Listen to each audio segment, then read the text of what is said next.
All right, we're back on the Burning Couch podcast.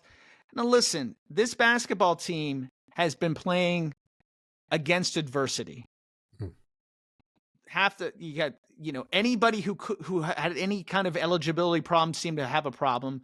Raekwon Battle is in the federal court as we speak, fighting to play. Yeah. Meanwhile, Jose Perez can't play here, goes over and he's playing right away, and then has the audacity to give props to the St. John's coach. He is a pariah now at that school at WVU. WVU fans hate Jose Perez.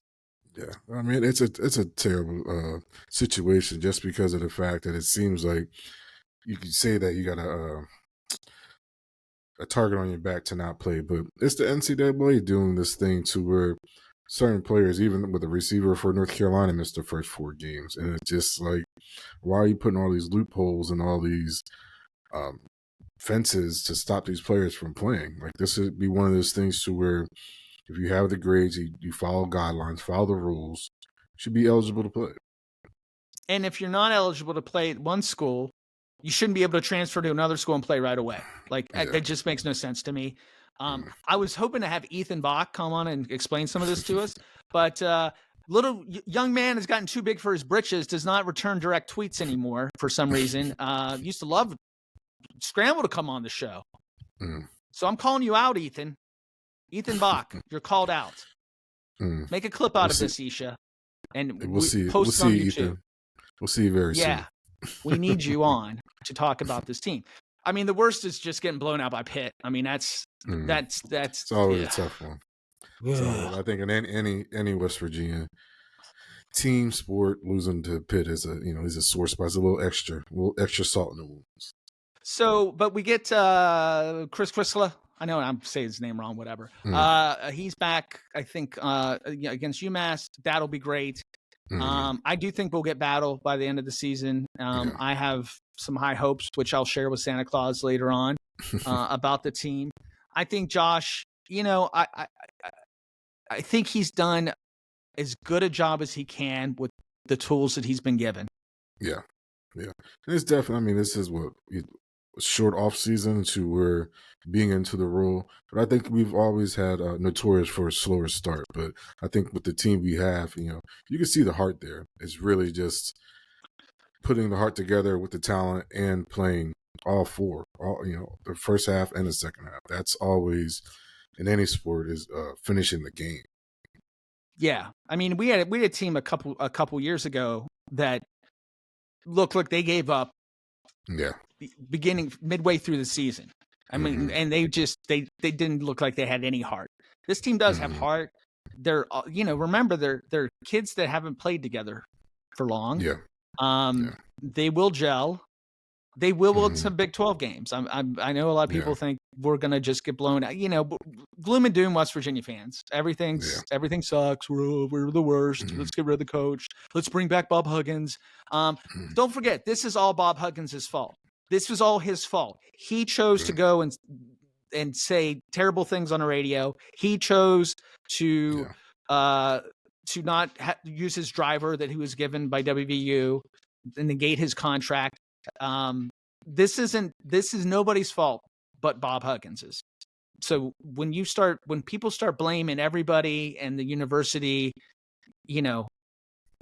but not Bobby. And let me say this. I've read good things. Again, I'm in recovery. Bob says he's in recovery and he's been sober so many days.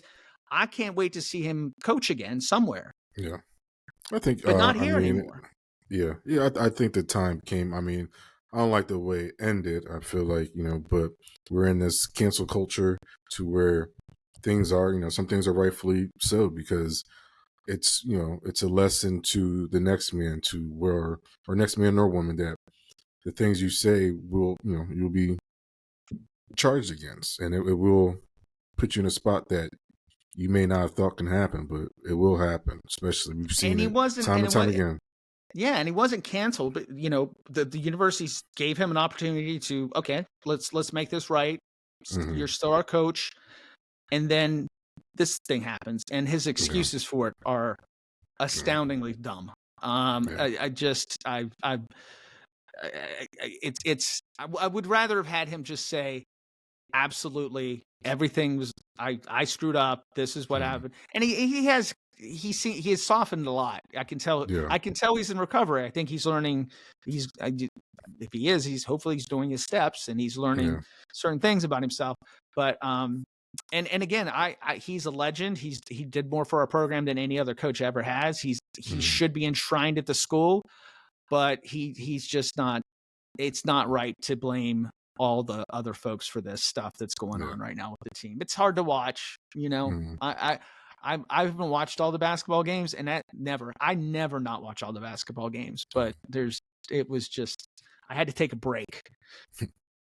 Yeah, but I mean, like I said, I mean, this is, it's going to be a long season, and I think one of the saving graces for any team, with hiccups is is attorney.